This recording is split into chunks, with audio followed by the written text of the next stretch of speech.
guys, and welcome to today's video. Today I have something a little different for you.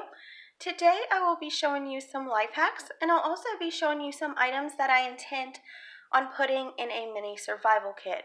Now, Doc Inc. here on YouTube and Stephen Smith have created some mini kits using Altoid tins, and I'm going to do the same.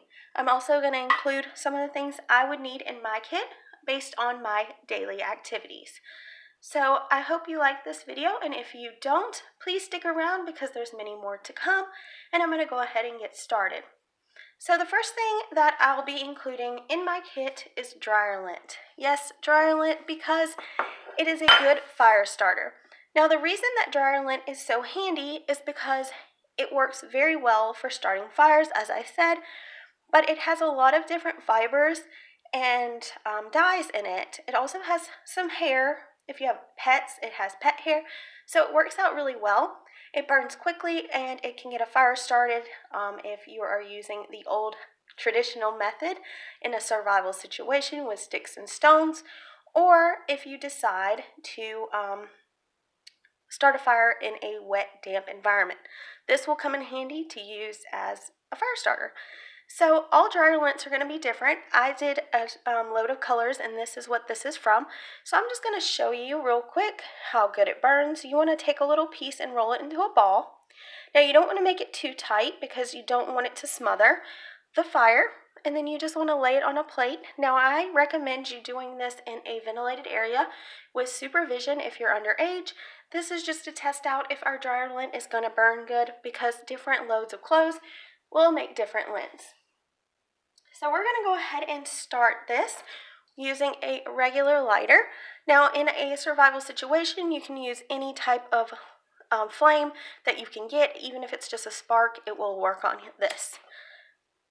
So I'm just going to light it and show you how well it burns, just for the purpose of this video.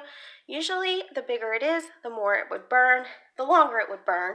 But in this case, after the flame goes out, it will still have embers that you can blow on to create a fire, which is super handy, especially when you're using the old traditional method in a survival situation. Now, as you can see, it is still burning, and if I blow on it, you're still going to have those embers burning. So there we go. You still have a fire. So we're going to go ahead and dump this. It is still burning, and it will burn for a pretty good amount of time with the ember. So I'm going to go ahead and put that out in a cup of water, and we're going to move on to our next little hack. Now, our next little hack is going to be medication. Now, this is a good way to do your medications for a kit, because especially a small kit, you don't have a lot of room. So what I did was I smashed up 2 antacid pills, and all I did was I put the pill on a plate, and I just smashed it with a spoon like so, and I got this pretty fine powder. There is some clumps in there, but that's okay. You want to try to get it kind of smooth because you're going to be putting it in something small, but if it has a couple chunks, that's okay too. And what we're going to do is we're going to funnel it into a straw. I'm going to go ahead and show you the funnel I made and the straws that I'll be using. So the funnel here is just a basic little funnel made out of paper, and then I have a hole in the end. You want to make sure that it's fairly big. As you can see, there's a chunk of medicine. I tried this before doing it. You want to make sure it's fairly big because the medication chunks may block the hole. So there's the funnel that you can make.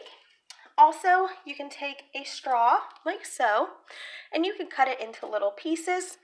I cut it into a very tiny piece, and then I sealed the end, as you can see, with a lighter, and then I labeled it antacid with some tape and a permanent marker. So I'm going to show you how I make the straws for adding. You can do sugar in these, you can do medications, you can even put the whole pill in here if it's small enough.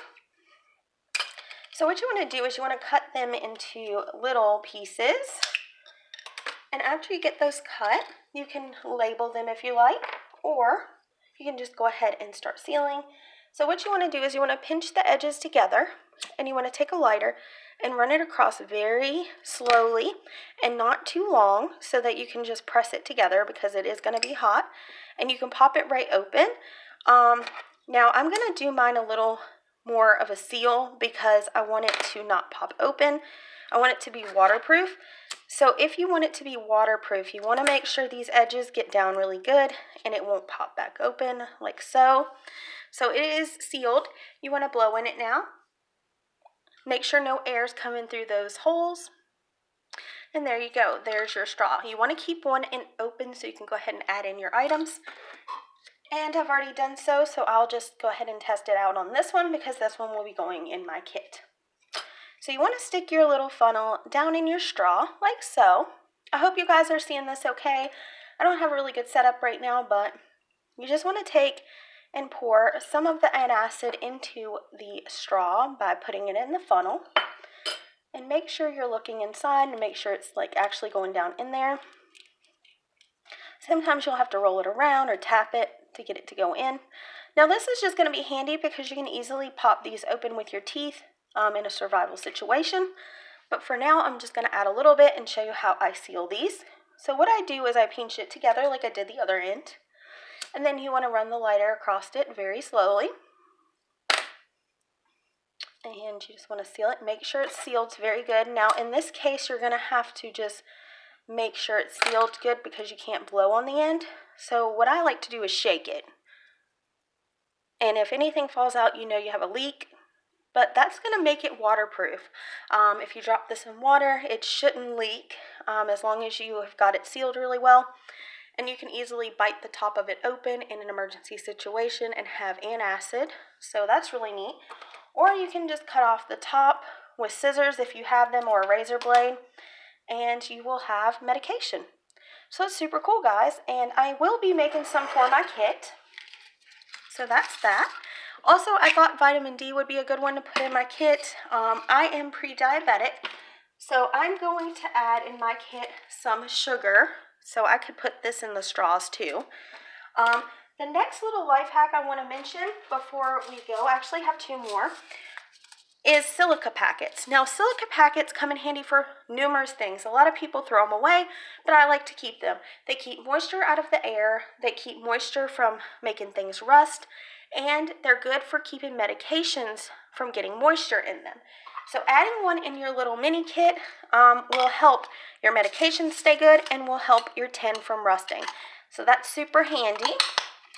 Also, I want to mention something about drinking water. I have some notes here. So you can add bleach to your drinking water to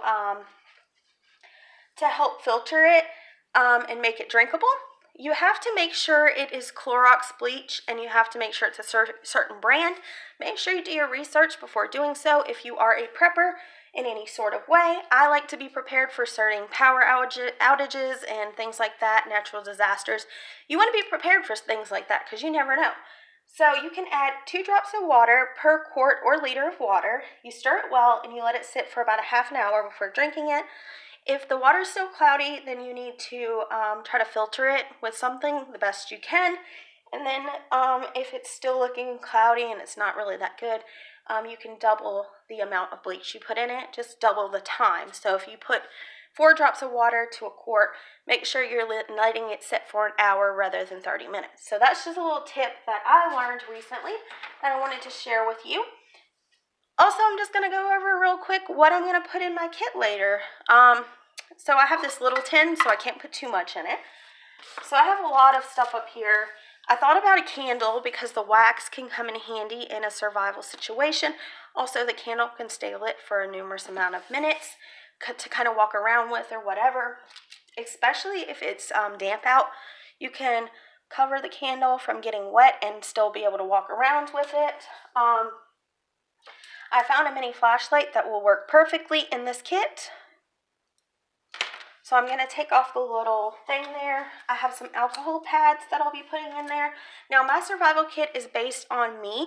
You can make it however you like. The reason I'm putting sugar in there is because I'm pre-diabetic and you never know when I need it. I also thought about pepper and salt because for one, salt's really good for the body and your body needs salt, so that's always good to have. And pepper, hey, I like it for seasoning, so if I have to eat a bug, at least I can put some pepper on him. The next thing I want to put in my kit is a razor blade for different situations, for cutting open my straws, and for also like taking it and carving wood into a point, like so. You can do it on a toothpick just for demonstration.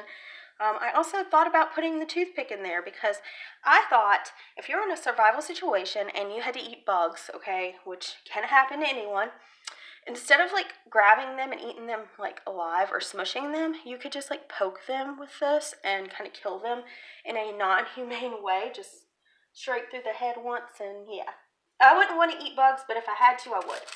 I also got a piece of plastic here. It would hold water or something. I am going to do the chip bag like Doc Inc. has mentioned on his channel, but I don't have a chip bag, so I have to get one empty to add. I also have a couple bandages that I'll put in the kit. Thought those would come in handy. And that's about it. I thought about a lighter, but I don't have one small enough. I'm going to have to buy a mini wick. I do have some matches though, but they're too big. So yeah. What do you guys think? Do you think this is a good little kit for just going on hikes and stuff? Because I thought if I went on one of my like little nature hikes and say I couldn't get to no one for a day, I would at least have some things that I could use until the next day when I could find help or something. So anyways, guys, I hope you enjoyed this video. I know it's a little different than what you're used to, but I'm into that survival mode, especially with the world going the way it is. So I just suggest that you think about being prepared for different situations, and I hope you have a wonderful day. Bye, guys.